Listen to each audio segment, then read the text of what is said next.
फिर आपका आता है 74 काउंसिल ऑफ मिनिस्टर्स, बहुत इंपॉर्टेंट है, याद होना चाहिए। 76 अटॉर्नी जनरल फॉर इंडिया, बहुत इंपॉर्टेंट, ये भी याद होना चाहिए। अटॉर्नी जनरल यहाँ पर और आपका एडवोकेट जनरल दोनों पूछता है, ठीक। फिर आपका आता है 79 कॉन्स्टिट्यूशन ऑफ पार्लियामेंट, ये भी इंपॉर्टेंट है, याद होना चाहिए।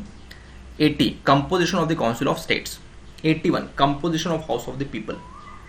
फिर आता है 89, 81 के बाद सीधे 89 आ गया कि चेयरमैन कौन होगा आपका, कहाँ का, राज्यसभा का, काउंसिल ऑफ स्टेट्स का, ये 89 में दिया गया है। फिर आपका आता है 93 speaker deputy speaker of the house of people, संसद में कौन कौन अध्यक्ष होगा, कैसे होगा, इसके बारे में बात आती है, फिर स्पीकर के बारे में। फिर आता है आपका आर्टिकल 102 डिसक्वालिफिकेशन फॉर मेंबरशिप, ये भी बहुत ज़रूरी है, डिसक्वालिफिकेशन कैसे कैसे होता है। 103 भी इंपॉर्टेंट है लेकिन उतना इंपॉर्टेंट नहीं है, कि आप उसका आर्टिकल नंबर याद रखें। फिर आता है 105, इसका आपको आर्टिकल नंबर याद होना चाहिए। फिर आता है 108 ज्वाइंट सिटिंग, ये सबको पता होगा, ये तो याद ही होना चाहिए। फिर आता है 110 डेफिनेशन ऑफ मनी बिल्स, ये भी पूछता है एग्जाम में, ये कहाँ पर दिया हुआ है। 112 एनुअल फाइनेंशियल स्टेटमेंट, इसी को हम बजट के नाम से भी जानते हैं, ये भी हमको याद होना चाहिए। फिर आता है article 123 power of president to promulgate ordinances, ordinance बनाने की शक्ति राष्ट्रपति की दी हुई 123 में, ये भी हमें याद होना चाहिए। फिर आता है 124, यहाँ से आपका सुप्रीम कोर्ट चालू हो जाता है, तो 124 बहुत ज़रूरी है। फिर आता है 129 supreme court to be court of record, ये भी बहुत ज़रूरी है।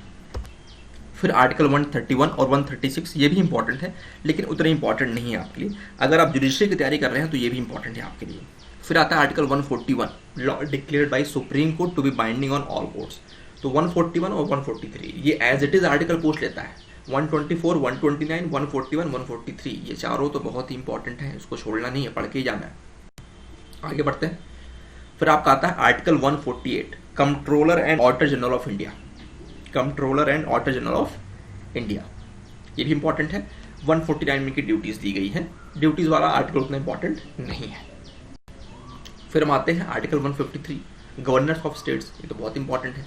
फिर 154, 155, 156, 157 ये ठीक है, आपको पता होना चाहिए यहाँ पर दिया हुआ। अगर आप कभी मेंस का आंसर लिख रहे हैं, जो मैंने आपको ब्लैक में दिया है वो सारे क्यों रेलिवेंट है, आपके मेंस के आंसर के हिसाब से रेलिवेंट है, जो लाल वाले हैं वो प्री के लिए रेलिवेंट है, याद रखनी है चीज़।